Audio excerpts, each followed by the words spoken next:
तना कभी कभी कुछ अलग टाइप का काम करने के लिए अपने रूप में करता है परिवर्तन, उसी को हम कहते हैं तना का रूपांतरण।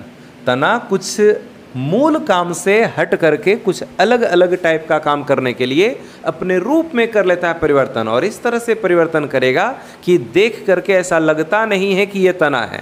जब हम आलू खाते हैं तो क्या हमको लगता है कि हम तना खा रहे हैं, लेकिन वो तना ही है। आलू तना होता है, हल्दी, अदरक, ओल, अलती, ये सब तना होता है, लेकिन इसमें भोजन जमा हो गया है, खाने योग्य हो गया है, हम लोग उसको खा लेते हैं, उसका रूप भी बदल चुका है। तो जब तना कुछ अलग टाइप का काम करने के लिए अपने रूप में करता है परिवर्तन, तो हम इसी को कहते हैं तना का रूपांतरण, मॉडिफिकेशन ऑफ स्टेम। तना का रूपांतरण 3 प्रकार का होता है। तना का रूपांतरण 3 प्रकार का होता है। कौन कौन? एक होता है underground modification, underground modification, Hindi में कहते हैं भूमिगत रूपांतरण। दूसरा होता है सब एरियल मॉडिफिकेशन, अर्धवायवीय रूपांतरण। और तीसरा होता है एरियल मॉडिफिकेशन, वायवीय रूपांतरण। एक एक करके सबको हम लोग समझेंगे। तना का पहला जो रूपांतरण है वो है अंडरग्राउंड मॉडिफिकेशन, दूसरा होता है सब एरियल मॉडिफिकेशन और तीसरा होता है एरियल मॉडिफिकेशन।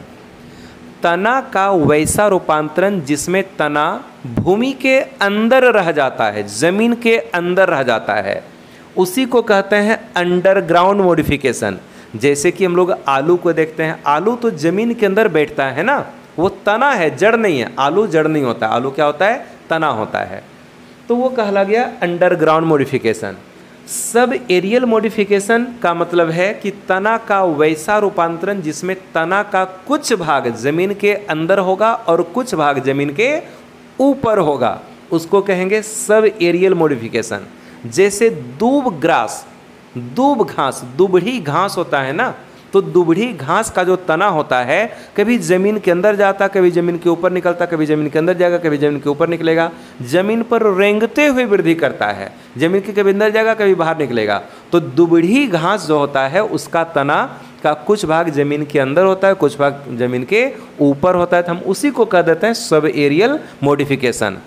तीसरा है एरियल मॉडिफिकेशन, तना का वैसा रूपांतरण जिसमें तना बिल्कुल वायु में रहता है, बिल्कुल ऊपर में रहेगा, हम उसी को कह देंगे एरियल मॉडिफिकेशन। जैसे कि हम लोग देखते हैं गुलाब में कांटा होता है ना, कांटा, तो तना के ही रूपांतरण से कांटा बनता है और बिल्कुल हवा में रहता है, ऊपर तरफ रहता है। कुछ मकसद होता है रूपांतरण का, ठीक है ना, तना के रूपांतरण का कुछ ना कुछ तो मकसद होता है। तो अंडरग्राउंड मॉडिफिकेशन जो होता है ये किस काम के लिए होता है? तो ये होता है फॉर फूड स्टोरेज, भोजन को जमा करने के लिए तना अपने रूप में करता है परिवर्तन, अंडरग्राउंड मॉडिफिकेशन करता है। जैसे आलू भूमिगत रूपांतरित तना है ना, अंडरग्राउंड मॉडिफाइड स्टेम है। आलू क्यों रूपांतरित हो गया? क्योंकि उसको भोजन जमा करना था, आलू में भोजन जमा हो गया इसलिए वो ज़मीन के अंदर चला गया। सब एरियल मॉडिफिकेशन का क्या मकसद रहता है? तना सब एरियल मॉडिफिकेशन क्यों करता है? वेजिटेटिव प्रोपागेशन के लिए, फॉर वेजिटेटिव प्रोपागेशन, हिंदी में कहते हैं कायिक प्रवर्धन। मतलब ये कि नया पौधा बनाने के लिए, तना नया पौधा बनाने के लिए, वेजिटेटिव प्रोपागेशन करने के लिए सब एरियल मॉडिफिकेशन करता है। जब हम लोग सबका बारी बारी डिटेल्स पढ़ेंगे ना, वहाँ बताएंगे कि कैसे वो नया पौधा बनाता है। और एरियल मॉडिफिकेशन जो होता है ये फॉर अदर फंक्शन, तरह तरह का काम करने के लिए वो एरियल मॉडिफिकेशन कर सकता है। तो बारी बारी से हम लोग तीनों पॉइंट को समझते हैं। पहला पॉइंट क्या है? अंडरग्राउंड मॉडिफिकेशन, ठीक है। हमारा जो टॉपिक अब आ गया अंडरग्राउंड मॉडिफिकेशन ऑफ स्टेम, तना का भूमिगत रूपांतरण। यदि तना अपना रूप बदल करके भूमि के अंदर रह जाता है तो हम इसी को कहते हैं अंडरग्राउंड मॉडिफिकेशन ऑफ स्टेम, तना का भूमिगत रूपांतरण। भूमिगत रूपांतरित तना जो होता है ये कई प्रकार का होता है और हम लोग यहाँ पर पढ़ने वाले हैं 4 प्रकार, ठीक है ना। हम लोग यहाँ पढ़ने वाले हैं 4 प्रकार। भूमिगत रूपांतरित तना हम लोग 4 प्रकार का पढ़ेंगे। एक हो गया राइजोम, दूसरा हो गया कॉर्म, तीसरा हो गया ट्यूबर और चौथा हो गया बल्ब, ठीक है ना। तो राइजोम, कॉर्म, ट्यूबर और बल्ब क्या होता है ये? राइजोम किसको कहेंगे? जैसे हम लोग हल्दी देखते हैं, हल्दी, तो ये हल्दी का जैसे पौधा होगा, ऊपर पौधा होगा, नीचे इसका तना है, फिर इधर जड़ भी होगा, ठीक है ना। तो हल्दी का कलर हम कौन सा यूज़ कर लें? ये कलर यूज़ करें, ठीक है। हल्दी के तना का कुछ भाग ज़मीन के अंदर होता है, हल्दी के तना का कुछ भाग ज़मीन के अंदर होता है। ऊपर पूरा पत्ती सब रहेगा तो पत्ती में प्रकाश संश्लेषण प्रक्रिया द्वारा भोजन बनेगा और वो भोजन नीचे आएगा, तना के निचले भाग में जमा हो जाएगा। तो जब हल्दी का निर्माण होता है, तो जब हल्दी इस तरह से बनेगा तो हल्दी का निर्माण कुछ इस तरीके से होता है, ठीक है ना। हल्दी का निर्माण कुछ इस तरह से होता है, यही हो गया हल्दी, ठीक है ना। यही क्या है? हल्दी है। हल्दी का एक लक्षण है कि वो ज़मीन के अंदर में उधर वृद्धि करेगा, इधर वृद्धि करेगा। इस दिशा को हम कहते हैं हॉरिजॉन्टल डायरेक्शन, हॉरिजॉन्टल डायरेक्शन, ठीक है ना। इस दिशा को हम क्या कहते हैं? Horizontal direction. बोलेंगे वह तना जो भूमि के अंदर हॉरिजॉन्टल डायरेक्शन में यानी इस दिशा में, क्षैतिज दिशा में वृद्धि करता है, उसी को कहते हैं राइजोम। और राइजोम का 2 एग्जाम्पल है, एक हो गया हल्दी और दूसरा हो गया अदरक। हल्दी यानी कि टर्मरिक और अदरक यानी कि जिंजर। वह तना जो जमीन के अंदर हॉरिजॉन्टल डायरेक्शन में वृद्धि करता है उसी को कहते हैं राइजोम। और राइजोम का एग्जाम्पल है हल्दी और अदरक, टर्मरिक और जिंजर। दूसरा है कॉर्म, दूसरा हो गया कॉर्म, ठीक है। कॉर्म में क्या होता है? ओल बना के दिखाते हैं, ओल। अब ओल को हम इसी कलर से यूज बना लेते हैं। तो जब ओल के ऊपर वाले पत्ती में भोजन बनेगा तो वो नीचे तना में आके जमा हो जाएगा और जमा होकर के ये इस डिजाइन का बन जाता है और ये बन गया ओल, ठीक है ना। ओल का लक्षण होता है कि ये ऊपर से नीचे की दिशा में वृद्धि करता है। ऊपर से नीचे की दिशा में वृद्धि करना कहलाता है, ये कहलाता है वर्टिकल डायरेक्शन। ये कहलाएगा क्या? वर्टिकल डायरेक्शन, ठीक है। ये कहलाएगा वर्टिकल डायरेक्शन। तो ये ऊपर से नीचे की दिशा में वृद्धि करेगा, यानी कि ये वर्टिकल डायरेक्शन में वृद्धि करता है, ठीक है ना। ऊपर से नीचे की दिशा में वृद्धि करेगा। बोलेंगे वह तना जो भूमि के अंदर वर्टिकल डायरेक्शन में वृद्धि करता है उसी को कहते हैं कॉर्म। और कॉर्म का एग्जाम्पल जो है वो एक तो हो जाएगा ओल, ठीक है, ओल हो गया, और एक हो गया अलती, अलती, ठीक है। इसी को अरबी भी कहते हैं, इंग्लिश में कहते हैं कोलोकेसिया, इंग्लिश में कहते हैं कोलोकेसिया, ठीक है।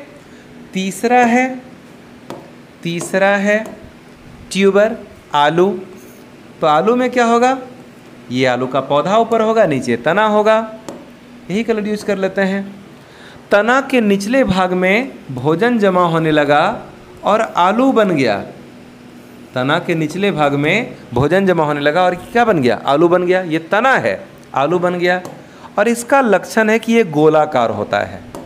ये कैसा होता है? गोलाकार होता है। आलू किस आकृति का होगा? गोल आकृति का होगा। तो बोलेंगे वह तना जो भूमि के अंदर भोजन जमा करके गोलाकार हो जाता है, हम इसी गोलाकार तना को कह देते हैं ट्यूबर। और ट्यूबर का बस एक ही एग्जाम्पल है आलू, ठीक है ना, पोटैटो।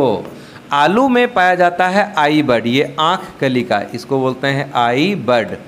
आलू में पाया जाता है आई बड, आँख कली का, ठीक है। गोलाकृति का हो गया, उसको बोल दिए ट्यूबर।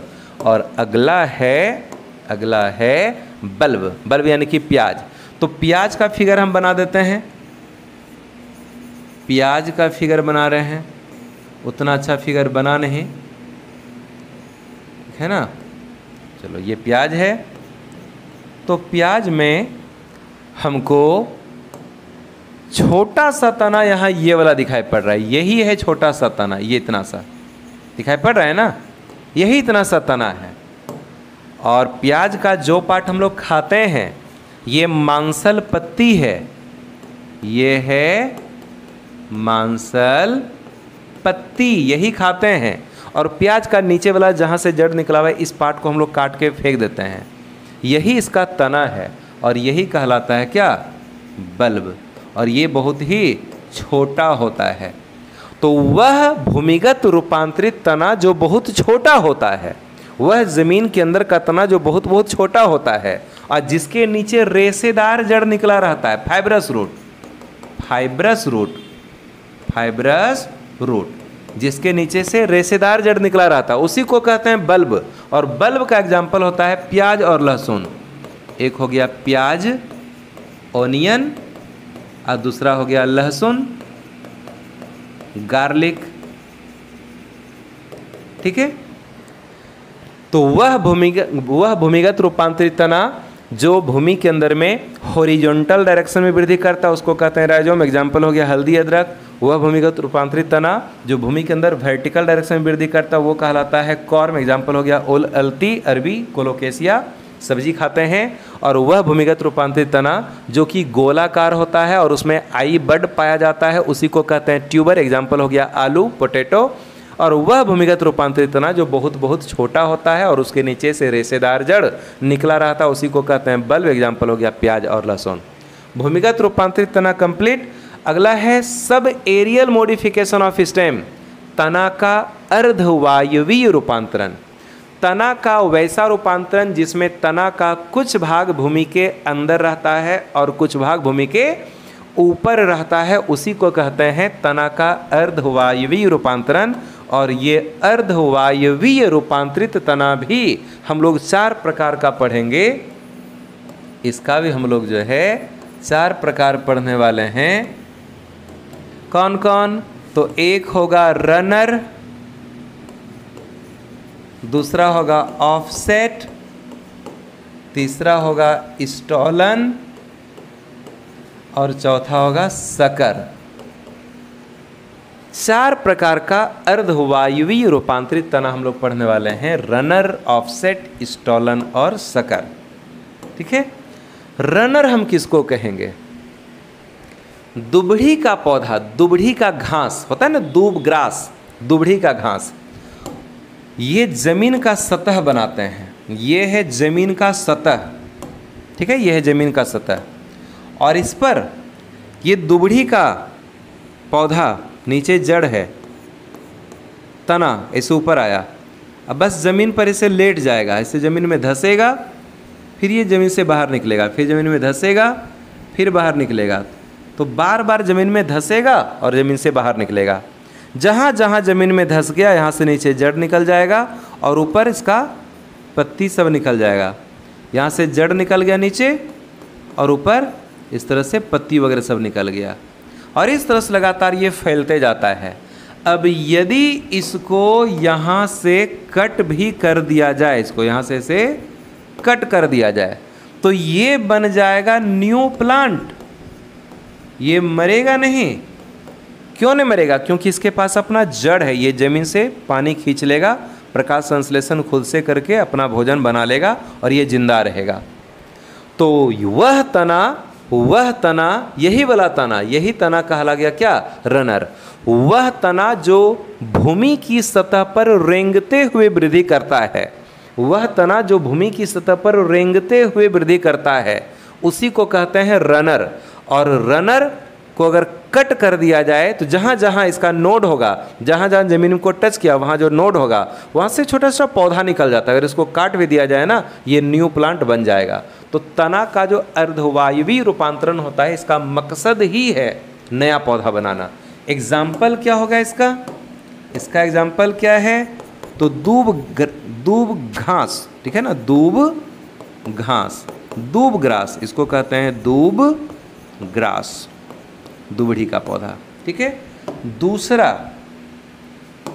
को पानी का यहाँ ऑफसेट, एक जलीय पौधा होता है जलकुंभी, होता है ना जलीय पौधा जलकुंभी। ये पानी है, पानी है, पानी में उत्पन्न होता है जलकुंभी का पौधा। तो ये जलकुंभी का पौधा यहाँ बना देते हैं। जलकुंभी के पौधा का ये नीचे जड़ हो गया, ये तना है। तो जिस तरह से दुबड़ी का पौधा जमीन की सतह पर रेंग कर वृद्धि करता है, उसी तरह से जलकुंभी का पौधा पानी की सतह पर रेंग कर वृद्धि करेगा। ये पानी की सतह पर रेंग कर वृद्धि करेगा। तो जहाँ जहाँ नोड होगा वहाँ वहाँ से जड़ निकलेगा, ऊपर पौधा बनेगा। यहाँ नोड है तो यहाँ से नीचे जड़ निकला और ऊपर में पौधा बन गया। तो यही वाला जो तना है, ये जो तना हम देख रहे हैं, जो जल की सतह पर रेंग कर वृद्धि कर रहा है, यही कहलाता है ऑफसेट। अगर इसको यहाँ से हम कट भी कर देते हैं तो ये बन जाएगा न्यू प्लांट, क्योंकि इसके पास अपना जड़ है। ये पानी को खींचेगा, प्रकाश संश्लेषण करेगा, भोजन का निर्माण खुद से कर लेगा। ये बन जाएगा इतना सा टुकड़ा नया पौधा, ठीक है। वह तना जो जल की सतह पर रेंगते हुए वृद्धि करता है, उसी को कहते हैं ऑफसेट। और ऑफसेट का जो एग्जाम्पल है ये है जलकुंभी। क्या है? जलकुंभी, वाटर हाइसिंथ, वाटर हाइसिंथ, ठीक है। तीसरा है स्टोलन। तीसरा क्या है? स्टोलन, ठीक है। तीसरा है स्टोलन। स्टोलन में क्या होता है कि ये है जमीन का सतह, ये हो गया जमीन का सतह, और यहाँ पर लगा हुआ है एक पौधा, यहाँ पर लगा हुआ है एक पौधा। पौधा का ये मुख्य तना है।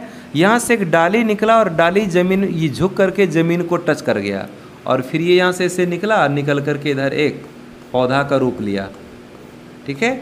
और यहाँ से तना जड़ निकल जाएगा, इस जगह जड़ निकल जाएगा।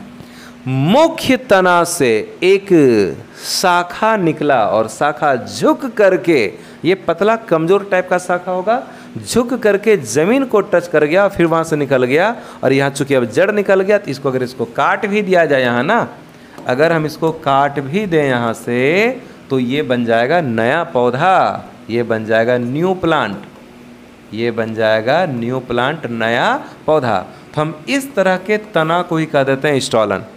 वह तना जो मुख्य तना से निकलकर झुक जाता है, जमीन में धंस करके एक नया पौधा का निर्माण करता है, उसी तना को कहते हैं स्टोलन। और स्टोलन का जो एग्जाम्पल है, स्टोलन का जो एग्जाम्पल है, इसका एग्जाम्पल है पुदीना। पुदीना को कहते हैं इंग्लिश में मिंट। पुदीना का पौधा इसी तरह का होता है, पतला पतला तना होगा और वो बार बार झुकेगा, गिरेगा, ज़मीन को टच करेगा, फिर ऊपर निकलेगा। तो जहाँ ज़मीन को टच किया वहाँ से जड़ निकल जाएगा। अगर जड़ निकल गया तो ये बन गया एक न्यू प्लांट। इसको काट भी दें यहाँ से, ये न्यू प्लांट बन जाएगा। और लास्ट है शकर। लास्ट है शकर। अब शकर में क्या होगा? ये है ज़मीन का सतह, ठीक है। और यहाँ पर लगा हुआ है एक पौधा, यहाँ पर लगा हुआ है एक पौधा, ठीक है। अब इधर इसका जड़ है, यहाँ से इसका जड़ है, और ये है तना। तो तना का कुछ भाग ज़मीन के अंदर है, तना का कुछ भाग ज़मीन के अंदर है। ज़मीन के अंदर से ही एक तिरछा शाखा इसे निकला, ज़मीन के अंदर से ही एक ऐसे तिरछा शाखा निकला, और इधर पत्ती वगैरह सब बन गया, यहाँ पर पत्ती वगैरह सब बन गया, ठीक है। और यहाँ से जड़ भी निकल गया, यहाँ से जड़ भी निकल गया, ठीक है ना। तो हम इस तरह के तना को, ये जो तना है ये एक न्यू प्लांट बना दिया, ये बन गया न्यू प्लांट, न्यू प्लांट, नया पौधा। अगर यहाँ से इसको कट भी कर दिया जाए ना, यहाँ से ऐसे कट भी कर दिया जाए तो ये एक नया पौधा बन जाएगा, क्योंकि इसके पास खुद का जड़ है है कि नहीं, ये मरेगा नहीं। तो वह तना जो भूमिगत तना से तिरछा शाखा के रूप में निकलता है, जब किसी भूमिगत तना से, जमीन के अंदर वाले तना से एक तिरछा शाखा निकलता है और वो एक नया पौधा का निर्माण कर लेता है, तो हम इस तरह के तना को कहते हैं शकर। यही वाला तना कहलाएगा क्या, शकर। और शकर का एग्जाम्पल है गुलदाउदी। गुलदाउदी को इंग्लिश में कहते हैं क्रिसैंथेमम, इसको कहते हैं क्रिसैंथेमम। गुलदाउदी का फूल होता है, ठीक है ना, उसी का यह तना है। तो हम लोग अर्धवायवीय रूपांतरण में 4 प्रकार पढ़े। एक हो गया रनर, ऑफसेट, स्टॉलन और शकर। रनर क्या है, तो वह वैसा तना जो भूमि की सतह पर रेंगते हुए वृद्धि करता है, उसी को कहते हैं रनर। ऑफसेट क्या है, वैसा तना जो जल की सतह पर रेंगते हुए वृद्धि करता है, उसको कहते हैं ऑफसेट। और इसके दोनों के प्रत्येक नोड से न्यू न्यू प्लांट बनता है। और स्टॉलन क्या है, तो वैसा तना जो मुख्य तना से शाखा के रूप में निकलकर झुक जाता है, जमीन को टच करके फिर ऊपर निकलता है और एक नया पौधा बनाता है, उसी को कहते हैं स्टॉलन। और लास्ट में शकर, यानी कि वैसा तना जो भूमिगत तना से तिरछा शाखा के रूप में निकल करके एक नया पौधा का निर्माण कर देता है, उसी को कह देते हैं शकर। आगे बढ़ते हैं। अब है आगे एरियल मॉडिफिकेशन ऑफ स्टेम, तना का वायवीय रूपांतरण। और ये वायवीय रूपांतरित तना क्या होता है, तना का वैसा रूपांतरण जिसमें तना बिल्कुल वायु में रहता है, ऊपर रहता है, जमीन के संपर्क में नहीं रहता, उसी को कहते हैं तना का वायवीय रूपांतरण। और ये वायवीय रूपांतरित तना भी 4 प्रकार का हम लोग पढ़ेंगे, है ना। कौन कौन, तो एक होता है स्टेम टेंड्रिल, स्टेम टेंड्रिल। दूसरा होता है स्टेम थॉर्न। तीसरा होता है फाइलोक्लेड। और चौथा होता है क्लेडोड। चौथा होता है क्लेडोड। 4 प्रकार का वायवीय रूपांतरित तना हम लोग पढ़ेंगे, stem tendril, stem thorn, phylloclade और क्लेडोड। स्टेम टेंड्रिल क्या है, तो कुछ तना से, जैसे ये तना है, यहाँ पर पत्ती है ना, पत्ती, तो यहाँ पर होगा एक्सिलरी बड, और वही एक्सिलरी बड यहाँ से विकसित होकर के स्प्रिंग जैसा रचना बना देता है। ये एक्सिलरी बड ही स्प्रिंग जैसा रचना बना देता है। इसी स्प्रिंग वाले तना को हम कह देते हैं स्टेम टेंड्रिल। अगर तना रूपांतरित होकर स्प्रिंग जैसा रचना बना ले तो हम इस स्प्रिंग वाले तना को कह देते हैं स्टेम टेंड्रिल। इसका क्या मकसद होता है, मकसद ये होता है कि आसपास कोई खंभा मिल जाए, कोई रस्सी मिल जाए, कोई सहारा मिल जाए, तो उससे ये उलझ जाता है और पौधा को ऊपर की ओर वृद्धि करने में मदद करता है। स्टेम टेंड्रिल का निर्माण खास करके वैसे पौधे में होता है जिसका तना कमज़ोर टाइप का हो, लचीला टाइप का हो, लत्तर टाइप का हो। जैसे कि कद्दू का पौधा, खीरा का पौधा, उसका तना तो लचीला टाइप का होता है, वो तो डायरेक्ट ज़मीन पर सीधा खड़ा हो नहीं सकता है, इसलिए उसमें स्टेम टेंड्रिल बनता है। और ये टेंड्रिल आसपास कोई खंभा रहेगा, कोई बत्ती रहेगा, कोई धागा रहेगा, कोई रस्सी लटका हुआ रहेगा, कोई बांस रहेगा, तो उससे ये स्टेम टेंड्रिल उलझ जाता है और पौधा को ऊपर चढ़ने में मदद मिलता है। तो जब पौधा को यांत्रिक सहारा प्रदान करने के लिए, किसी खंभे पर ऊपर चढ़ने में मदद करने के लिए तना अपना रूप बदलकर स्प्रिंग का निर्माण कर लेता है, तो हम इसी को कह देते हैं स्टेम टेंड्रिल। और स्टेम टेंड्रिल का निर्माण किस में होता है, इसका एक एग्जाम्पल हो गया खीरा, ककम्बर, और दूसरा एग्जाम्पल हो गया कद्दू, है ना। कद्दू को क्या बोलते हैं, पंपकिन, पंपकिन, ठीक है। दूसरा है स्टेम थॉर्न। ये स्टेम थॉर्न क्या होता है, थॉर्न यानी कि कांटा। तो क्या है कि कभी कभी जैसे गुलाब सब में हम देखते हैं कि ये तना है, पत्ती है, इसका जो एक्सिलरी बड होगा ये कांटा में कन्वर्ट हो जाता है, इससे कांटा बन जाता है, कांटा। और यही कांटा जो बन गया, ये जो कांटा बन गया, यही कहलाता है स्टेम थॉर्न। क्यों बन जाता है कांटा, शत्रु से पौधा की सुरक्षा करने के लिए। गाय भैंस बकरी पौधा को आके खा ना ले, इसके लिए इसका तना कांटा में चेंज कर गया कि जब गाय बकरी सब इसको आकर के खाएगी तो मुंह में कांटा धंसेगा और फिर वो खाना छोड़ देगी। तो शत्रु से सुरक्षा करने के लिए जब तना कांटों में रूपांतरित हो जाता है तो हम इसी कांटा वाला तना को कहते हैं स्टेम थॉर्न। और स्टेम थॉर्न का एग्जाम्पल क्या होगा? तो इसका एग्जाम्पल हो जाएगा गुलाब। गुलाब में हमको देखने मिलता है रोज़ हो गया, और एक हो जाएगा नींबू, ठीक है ना, लेमन हो जाएगा। दोनों में हमको देखने मिलता है स्टेम थॉर्न, ठीक है। अगला है फाइलोक्लेड। अगला है फाइलोक्लेड। ये फाइलोक्लेड क्या होता है? तो नागफनी, ये हुआ नागफनी का पौधा होता है ना, कांटा निकला रहता है इसमें से कांटा निकला रहता है नागफनी में। नागफनी मरुस्थल का पौधा होता है, बहुत ही कठिनाई से थोड़ा बहुत ये पानी को खींच पाता है, बहुत मुश्किल से थोड़ा बहुत पानी को खींचेगा। अगर इसमें सामान्य पत्ती होगी तो पत्ती के पिछले सतह पर पाया जाता है छोटा छोटा छिद्र, जिसको कहते हैं स्टोमाटा, और उस स्टोमाटा से अधिकांश पानी वाष्प बन करके उड़ जाता है, वाष्पोत्सर्जन हो जाता है, ठीक है ना, वाष्पोत्सर्जन हो जाता है, इवेपोरेशन हो जाता है।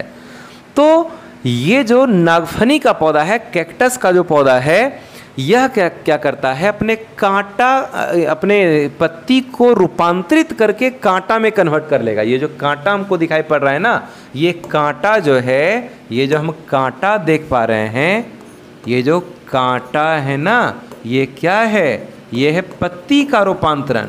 ये है पत्ती का रूपांतरण। पत्ती के रूपांतरण से कांटा बना है। पत्ती अपना रूप बदल लिया, कांटा बन गया, ताकि पत्ती से पानी का वाष्पोत्सर्जन ना हो। लेकिन एक दिक्कत हो जाता है कि जब पत्ती कांटा में कन्वर्ट हो जाता है तो पत्ती का जो मुख्य काम होता है प्रकाश संश्लेषण द्वारा भोजन बनाना, वो काम कांटा कर नहीं पाता है। तो प्रकाश संश्लेषण द्वारा भोजन बनाने के लिए इसका तना हो जाता है चपटा और हरा हो जाएगा सॉरी, चपटा और हरा हो जाएगा। ये जो हमको चपटा वाला पार्ट हमको देखने मिल रहा है, यही है इसका तना। यही इसका क्या है? तना। कैसा हो गया? तना हो गया चपटा, और कैसा हो गया? हरा हो गया। इसी तना को कह देते हैं फाइलोक्लेड। इसी को कहते हैं फाइलोक्लेड। इसी तना को क्या कह देंगे? फाइलोक्लेड। जब प्रकाश संश्लेषण प्रक्रिया द्वारा भोजन बनाने के लिए तना चपटा और हरा हो जाता है तो हम इसी तना को कह देते हैं फाइलोक्लेड, ठीक है ना, फाइलोक्लेड कहते हैं। इसका एग्जाम्पल क्या हो गया? इसका एग्जाम्पल जो है हो गया नागफनी। इसका एग्जाम्पल हो गया नागफनी। नागफनी, कैक्टस, ठीक है ना। ये वास्तव में दो तरह के काम के लिए रूपांतरित होता है। एक, प्रकाश संश्लेषण द्वारा भोजन बनाना है, दूसरा पानी को स्टोर करके रखना है। तो ये थोड़ा सा मांसल तना होता है, और मांसल तना के अंदर में पानी भी जमा रहता है। चूँकि नागफनी का पौधा मरुस्थल का पौधा है, पानी का बहुत दिक्कत होता है, वहाँ बड़ी मुश्किल से पानी को खींच पाता है, और वो भी पानी अगर इसके सामान्य पत्ती से वाष्प बन करके उड़ जाए तो इसके पास बचेगा क्या? तो पानी के वाष्पोत्सर्जन को रोकने के लिए इसकी पत्तियाँ कांटों में रूपांतरित हो जाती है। कांटा में रूपांतरित होने के कारण वो पत्ती, यानी कांटा वाला पत्ती, प्रकाश संश्लेषण द्वारा भोजन बना नहीं सकता है। इसलिए प्रकाश संश्लेषण द्वारा भोजन बनाने के लिए तना ही चपटा और हरा हो जाता है। ये तना प्रकाश संश्लेषण करेगा, भोजन बनाएगा, और साथ ही साथ ये जल को भी संचित करके रखता है। इसका एग्जाम्पल हो गया नागफनी। और लास्ट है क्लेडोड। एक पौधा होता है एस्पेरेगस का, एक पौधा होता है एस्पेरेगस का, पतला पतला डंडी जैसा, लंबा लंबा, इसी जैसे ये पेन है ना, स्केच है ना, इसी के जैसा होता है। तो एस्पेरेगस में क्या होता है कि ये है एस्पेरेगस का पौधा, ठीक है ना, थोड़ा ज़्यादा मोटा हो गया। एस्पेरेगस का ये पौधा है, इसमें पत्ती बड़ी अविकसित रहता है, पता तक नहीं चलता है कि पत्ती किधर है, ठीक है। तो इसमें प्रकाश संश्लेषण कैसे होगा? इसके तना का जो नोड होता है ना, वहीं से छोटा छोटा पत्ती जैसा स्ट्रक्चर ऐसे निकल जाता है। ये जो छोटा सा पत्ता जैसा स्ट्रक्चर हम देख पा रहे हैं ग्रीन कलर से, ये तना के ही रूपांतरण से बना है।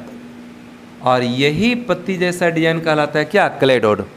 इसका काम होता है प्रकाश संश्लेषण द्वारा भोजन का निर्माण करना। और इसका एग्जाम्पल है ना, इसका एग्जाम्पल है एस्परेगस। सतावर कहते हैं इंग्लिश, हिंदी में सतावर कहते हैं, इंग्लिश में एस्पेरेगस कहते हैं। ठीक है ना, एस्परेगस। एक बार हर बात को बोल देते हैं। तना का वायवीय रूपांतरण 4 प्रकार का हो गया, stem tendril, stem thorn, phylloclade और क्लेडोड। जब तना पौधे को यांत्रिक सहारा मैकेनिकल सपोर्ट प्रदान करने के लिए स्प्रिंग जैसे रचना में परिवर्तित हो जाता है तो उसी को हम कहते हैं स्टेम टेंड्रिल। एग्जाम्पल हो गया खीरा और कद्दू, ये स्प्रिंग तना है, कहला गया स्टेम टेंड्रिल। वह तना जब तना पौधे को सुरक्षा प्रदान करने के लिए कांटा में कन्वर्ट हो जाता है तो हम इस कांटा वाला तना को कहते हैं स्टेम थॉर्न। एग्जाम्पल हो गया गुलाब और नींबू। फाइलोक्लेड, जब तना प्रकाश संश्लेषण द्वारा भोजन बनाने और जल को संचित रखने के लिए चपटा, मांसल और हरा हो जाता है तो इसको कहते हैं क्लेडोड। एग्जाम्पल है नागफनी। और लास्ट है क्लेडोड, जब तना प्रकाश संश्लेषण द्वारा भोजन बनाने के लिए छोटी छोटी पत्ती के समान रचना